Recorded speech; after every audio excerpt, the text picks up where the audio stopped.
Hello and welcome back. Next we'll turn to sequential logic or time domain logic. Now, the first thing we need in time domain logic are memories, and what we're going to use for those are latches and flip-flops. So first introduce you to the sequential latch, the D-latch. In the D-latch, we have an output Q, an input D, and a clock that controls the transfer of D to Q and the storage. The behavior of the latch is while clock is high, Q tracks D. When clock goes low, Q stops tracking D and it stores in memory, in a 1-bit memory, the value that D had just before the clock went low. So in this example here, we have these 0, 1, 0 bumps in D. While clock is high, Q tracks that bump. When clock goes low, it stores the current value of D in Q and retains that no matter what happens in D. The storage actually occurs on these two NOR gates with the feedback between them. This is what's called a half latch, and it's a common way to create storage. Note that doing combinational logic feedback on this, like this, can create storage and thus is not used in general combinational logic circuits. The memories are part of the latches and flip-flops. These AND gates here set up the value of D in clock for the storage element. The logic symbol is as follows, with an input D, an output Q, and a clock that controls the transfer. The truth table is here. While clock is high, Q tracks D. When clock goes low, Q does not change, which can also be represented by a dash. Now, in this class, we're going to be using edge-triggered flip-flops a lot, particularly the edge-triggered D flip-flop. What this does is sample the input on the rising edge of the clock and store it in a memory element. One way to build an edge-triggered flip-flop is from two latches. This is called a master-slave flip-flop. The first latch, M tracks this intermediate value M, tracks D while clock is low. In the second latch, Q tracks M when clock is high. Thus, on the transition of clock from low to high, this latch goes into storage mode, freezing M while clock is high. Q tracks M while clock is high, but M is not changing because it can't change. Thus, the behavior of the overall flip-flop is that Q samples D on the rising edge of the clock. More detailed timing diagram is shown here. Here we have the input D, the intermediate value M, and the output Q. While clock is low, M tracks D. When clock goes high, M stops tracking D and stores it on the master latch, and the result gets transferred to Q, where it's effectively stored until the next rising edge of the clock, when again D gets sampled onto Q via this arrangement of this pair of latches. The symbol for edge-triggered flip-flop is drawn down here with input D, output Q, input clock. This caret indicates that it is an edge-triggered flip-flop and not a level-sensitive latch. Again, we'll be mainly using edge-triggered flip-flops for our in-logic, sequential logic storage elements in this class. A larger piece of digital logic has a large number of edge-triggered flip-flops in it. And the way this is designed is such that the clock arrives simultaneously at each of these flip-flops across the circuit. Thus, on every rising edge of the clock, for all the flip-flops in the circuit that are enabled, we'll talk about enable in a later class, for all the flip-flops in the circuit, D gets transferred to Q on that rising edge.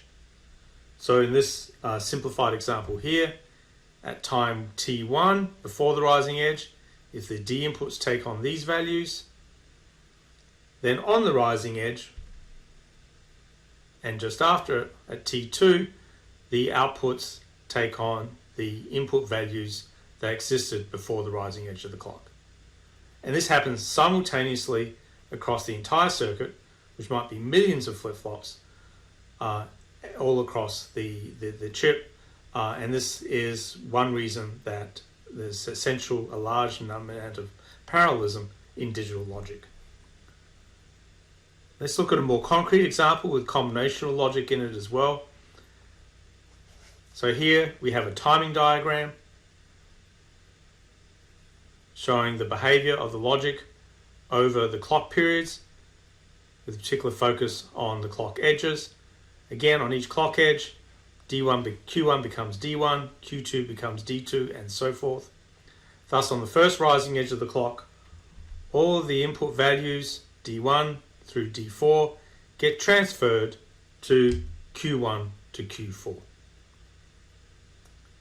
Then, during the clock period, between the rising edges of the clocks, the combinational logic evaluates. This AND gate will evaluate Q1 and Q4 to become 1 at D3. This OR gate will evaluate Q3 or Q2 to become 1 at D4. So the combinational logic evaluates between the clock edges. Thus, at the end of the clock period, D3 and D4 take on their evaluated examples. To make this complete, I've also given values for D1 and D2. And again, on the next rising edge of the clock, these get transferred to the flip-flops and stored in the flip-flops for the duration of the next clock period. This storage aspect is important. It's important to remember that if you want to store logic between clock periods, you have to store it in these flip-flops. The combinational logic is calculated over and over again, but only during the interval between the clock edges. At the next rising edge of the clock, any intermediate value in this combinational logic is lost. Only the values stored in the flip-flops are retained. Also note that because of this clock-triggered behavior, it takes multiple clock cycles to traverse a pipeline of flip-flops. It takes 3 clock edges for any change on D1 to affect the result Q4. 1 edge to get through this flop, 1 through that flop, 1 through this third flop here. In contrast, it only takes 2 clock edges for D2 to impact D4. Notice we have this feedback loop here, but notice it's broken by clock edges. Thus, we're not creating a logic problem within our combinational logic. Instead, all we're doing is getting some modified feedback result 2 clock cycles later. So this is an illustration of the parallel behavior of sequential logic. An important piece of sequential logic is a finite state machine. This is a logic machine that goes through a set of states, one state per cycle, and as controlled by some input. I'm going to give a simple example here. Let's say we have a railway crossing. We have red lights for the car traffic approaching the railway crossing. The red light is normally off. When a train approaches, we want to turn the red light on for a certain period of time, then turn it off again. We're going to do this using a finite state machine. The machine is going to have 2 states, go for the traffic to go, and stop for the traffic to stop. When we're in state go, red is 0. This is why this is a Moore machine, because the output depends on the input. We'll cover milling machines in a later class. When we're in state stop, red equals 1. The way this behaves is the reset gets this into the go state. Reset is important. We'll cover that again also in a later class.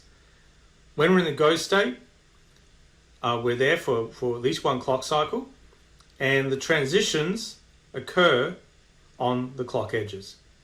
So if train is 0 on the next clock edge, we simply stay in state go. If train is 1 on the next clock edge, we go to state stop, and red becomes 1. In state stop, is always only there for 1 clock period. On the next clock edge, we return to state go. Thus, these transitions occur on the clock edges. In the clock periods, we're in a defined state with an output associated with that state, waiting for control on the control input to change what's happening. Some different ways of looking at this are shown on the next page here. Here again is our finite state diagram, showing the sequence of states. Again, the transitions happen on the clock edges.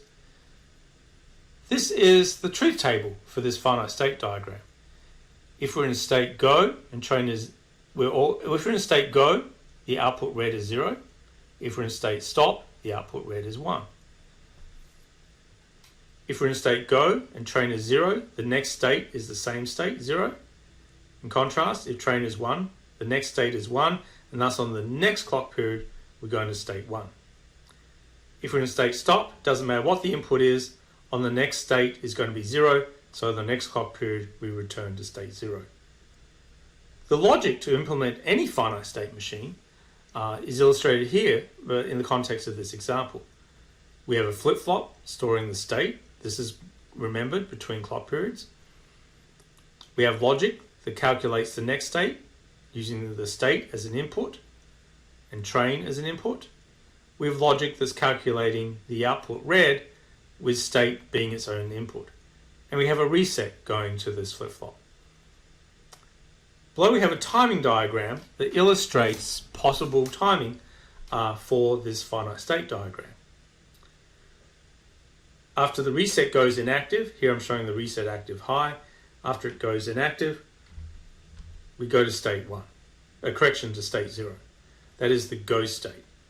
In the go state, state is 0, and red is 0. Red depends on this logic here, so I'm showing it with a little bit of delay. If train goes to 0 in this state, then we know that next state is 0, and we're going to stay in this state in the next clock period. However, in the next clock period, train changed to 1. Thus, next state changed to 1, but was evaluated as 1, and thus on the next rising edge of the clock, we take this transition to the stop state. In the stop state, the state vector is 1. Red changes to 1.